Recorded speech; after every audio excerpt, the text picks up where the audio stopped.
할렐루야. 오늘은 4월 27일 월요일 아침입니다. 한 주간 내내 하나님의 깊고 크신 은혜가 우리 모든 성도님들의 삶에 가득하시기를 주의 이름으로 축원합니다. 오늘은 민수기 26장 51절에서 56절 말씀을 묵상하겠습니다. 이스라엘 자손의 계수된 자가 60만 1730명이었더라. 여호와께서 모세에게 말씀하여 이르시되 이 명수대로 땅을 나누어 주어 기업을 삼게 하라. 수가 많은 자에게는 기업을 많이 줄 것이요 수가 적은 자에게는 기업을 적게 줄 것이니 그들이 계수된 수대로 각기 기업을 주되 오직 그 땅을 제비 뽑아 나누어 그들의 조상 지파의 이름을 따라 얻게 할지니라. 그 다소를 막론하고 그들의 기업을 제비 뽑아 나눌지니라. 아멘. 본문에 계시된 주님은 어떤 분이신가? 공평하고 공정하신 하나님이십니다. 민수기 두 번째 인구조사의 목적은 가나안 정복 전쟁을 준비할 뿐 아니라 이제 얻게 하실 그 약속의 땅 가나안 땅을 분배할 때 그들의 수대로 분배하시기 위함입니다. 전체적인 수가 60만 1730명이었습니다. 광야에 40년 동안 수많은 일이 있었음에도 불구하고 큰 감소가 없었죠. 전적인 하나님의 은혜입니다. 보다 큰 앵글로 보면 70명의 야곱의 식구들이 애굽 땅에 들어간 것이 이제 400년이 지난 후에 그들이 200만이 넘게 20세 이상의 장정만 60만이 출애굽을 하죠. 40년 동안 광야 여정에서 그들의 수가 이토록 유지되었다는 것은 엄청난 은혜가 아닐 수 없습니다. 이제 하나님께서 이 많은 수를 가나안 땅에 정착하게 하실 때 그 약속의 땅을 나누시는 그 분배의 원칙을 오늘 두 가지로 말씀하십니다. 첫째는 공평의 원리입니다. 53절 말씀을 보면 이 명수대로 땅을 나누어 주어 기업을 삼게 하라. 수가 많은 자에게는 기업을 많이 줄 것이요 수가 적은 자에게는 기업을 적게 줄 것이니 그들이 계수된 수대로 각기 기업을 주라고 말씀하고 있습니다. 수가 많으면 기업이 많이 필요하죠. 수가 적으면 적게 줘도 문제가 없습니다. 그 수대로 공평하게 나누어 주시는 것입니다. 두 번째는 공정의 원리죠. 56절을 보면 55절에 오직 그 땅을 제비 뽑아 나누어 그들의 조상 지파의 이름을 따라 얻게 할지니라. 그 다수를 막론하고 그들의 기업을 제비 뽑아 나눌지니라. 이렇게 말씀하고 있습니다. 인구 수대로 땅을 나눠주지만 문제는 땅의 특성상 토질이 그리고 위치가 좋을 수도 있고 덜 좋을 수도 있습니다. 그래서 이것으로 인해 영토 분쟁이 생길 가능성이 많죠. 그것을 공정하게 나누는 방법이 바로 제비를 뽑는 것입니다. 잠언서 16장 33절 말씀을 보면 제비는 사람이 뽑으나 모든 일을 작정하기는 여호와께 있느니라. 이렇게 말씀하고 있습니다. 요행을 바라기보다는 하나님이 정해주신 대로 그렇게 땅을 분배하라는 것입니다. 일적으로 동일한 것이 공평한 것은 아닙니다. 하나님께서 공평과 공정의 원리를 따라서 이 땅을 분배함을 통해 분쟁이 발생하거나 또 누군가에게는 불공평하지 않도록 이렇게 장치를 마련하신 것이죠. 오늘 말씀은 세 가지 하나님이 우리에게 땅을 나눠주시든지 인생을 살게 하실 때 어떻게 받아들일지에 대한 신앙적인 자세를 가르쳐 줍니다. 첫째는 하나님의 주권을 인정하는 것입니다. 모든 선택과 공급에 대한 하나님의 주권, 하나님의 인도하심을 전적으로 신뢰하자라는 것입니다. 이미 출애굽기 16장 17절 18절에서 만나의 원칙을 말씀해 주셨죠. 이스라엘 자손이 그같이 하였더니 그 거둔 것이 많기도 하고 적기도 하나 오멜로 되어본즉 많이 거둔 자도 남음이 없고 적게 거둔 자도 부족함이 없이 각 사람은 먹을 만큼만 거두었더라.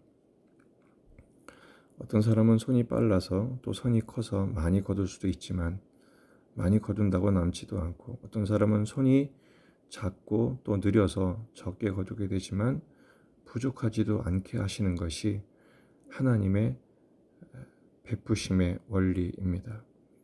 땅에 대한 것도 마찬가지죠. 우리 인생의 재산이나 동산이나 부동산의 모든 것들은 하나님의 주권에 따라 누구에게는 많게 주시고 누구에게는 적게 주시지만 결국 우리가 먹는 양식은 하루에 3끼고 또 인생 살면서 누리게 되는 것은 다 공평하게 정해져 있다는 것입니다. 그 하나님의 인도하심을 신뢰하라는 것입니다. 두 번째는 시기와 질투와 탐욕을 버리는 것입니다. 대부분의 분쟁과 그로 인한 고통은 내게 주신 것에 만족하지 않기 때문에 남의 것이 더 커 보이고, 그래서 결국 남의 것을 뺏기는 분쟁 속에서 고통이 초래되는 것입니다. 내게 주신 것에 만족하고 감사하는 마음이 중요합니다. 나보다 나의 필요를 더 잘 아시는 주님께서 지금까지도 인도해 오셨지만 앞으로도 인도하실 것에 대한 그 믿음, 그 안에서 자족할 줄 아는 비결을 배우는 것이 참으로 중요합니다. 세 번째는 배려하고 섬기는 것이죠. 이스라엘 백성들도 좀 큰 지파는 작은 지파를 배려하고 섬겼습니다. 서로의 형편을 존중하는 것입니다. 또 작은 지파는 큰 지파가 배려한 것을 기꺼이 받고 또 받은 만큼 함께 짐을 나누는 그런 모습을 통해서 하나님이 기뻐하시는 성숙하고 아름다운 공동체로 그렇게 세워져 갔던 것입니다. 누가 부유한 사람입니까? 많이 가진 사람이 아닙니다. 많이 나누는 사람이 참으로 부유한 사람입니다. 이게 하나님 나라의 공의와 공평을 이루어가는 방식인 것이죠.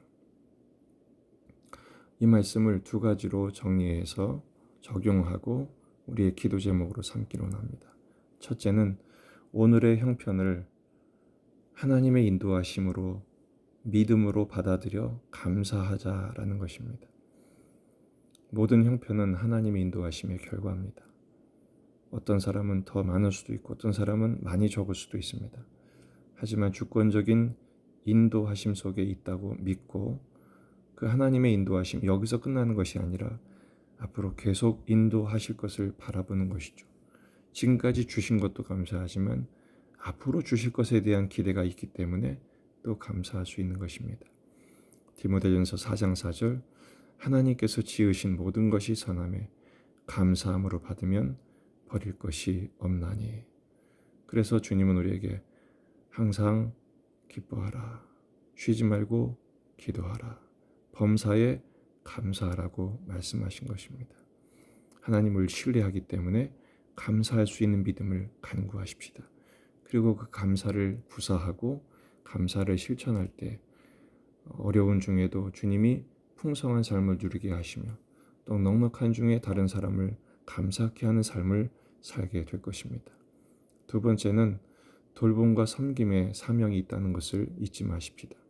모두가 풍성하게 되는 방법은 좀 많은 사람은 적은 사람에게 베풀고 돌보고 섬기는 것이죠. 좀 적은 사람은 감사하게 받고 또 그 감사를 다른 사람에게 나눠주는 감사의 통로가 되는 것입니다. 빌립보서 2장 4절 말씀, 각각 자기 일을 돌볼 뿐더러 또한 각각 다른 사람의 일을 돌보아 나의 기쁨을 충만하게 하라. 하나님의 백성은 이기적인 존재로 멈추지 않습니다. 예수님처럼 이타적인 삶을 사는 것이죠. 자기 일을 돌아볼 뿐더러 다른 사람의 일을 돌볼 때 바울을 기쁘게 한 것처럼 하나님을 기쁘시게 하는 것이죠. 그리고 2장 5절이 뭡니까? 너희 안에 이 마음을 품으라 곧 그리스도 예수의 마음이니. 주님은 오늘도 하나님의 사랑과 은혜로 우리의 삶을 인도하실 것입니다. 그것을 바라보십시다. 없는 것만 찾지 말고 주신 것에 감사하고 또 더 주실 것을 기대하며 지금 있는 것을 감사함으로 받고 좀 넉넉하면 베풀고 나누는 삶을 살 때 우리도 천국의 삶을 누릴 뿐 아니라 그 천국의 삶을 증거하고 또 다른 사람에게 천국을 누리게 하는 넉넉한 부유한 자의 삶을 살게 될 것입니다.